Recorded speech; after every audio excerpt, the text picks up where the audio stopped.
দুইজন সাংবাদিক বিজাতীয় পশ্চিমা কান্ট্রির সেই ইউরোপ আমেরিকার হবেন, যে ওনারা জর্জ বার্নার্ড শো নামক একজন বিজ্ঞানীর কাছে গিয়েছিলেন, গিয়ে ওনাকে প্রশ্ন করেছিলেন যে আমরা গোটা পৃথিবী তন্ন তন্ন করে ঘুরেছি, অনেক প্রফেসর, লেকচারার, ডক্টর, অনেকদের কাছে আমরা প্রশ্ন করেছি, অনেকের কাছে আমরা গিয়েছি, গিয়ে তাদেরকে প্রশ্ন করেছি যে পৃথিবীর জমিনে হাজার হাজার ধর্ম, রীতিনীতি, কৃষ্টি কালচার রয়েছে, কিন্তু এই সমস্ত ধর্ম, কৃষ্টি কালচারের মধ্যে সবচেয়ে শ্রেষ্ঠ, উত্তম এবং দামি, নিখুঁত ধর্ম কোনটি?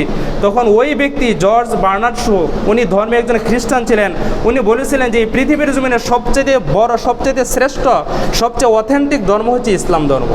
তখন ওই সাংবাদিক দুইজন অবাক হয়ে গিয়েছিলেন। ওনারা প্রশ্ন করেছিলেন যে আপনি একজন খ্রিস্টান ধর্মের মানুষ, আপনি আপনার ধর্মের কথা না বলে মুসলিম ধর্মের কথা কেন বলেছেন?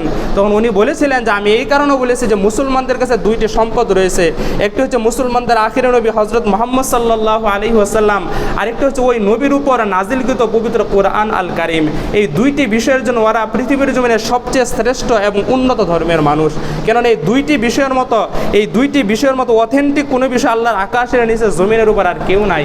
এই জন্যই ইহুদিরা বলেছেন যে as a father, as a teacher, as a law maker, as a reformer of society, মুহাম্মদ সাল্লাল্লাহু আলাইহি ওয়াসাল্লাম is a superman of the world, in the world.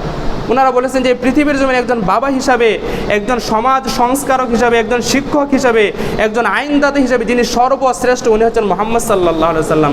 এই কথা বলেছেন ইহুদিরা, আর ইহুদিরা হচ্ছে মুসলমানদের সবচেয়ে বড় এবং জঘন্যতম শত্রু।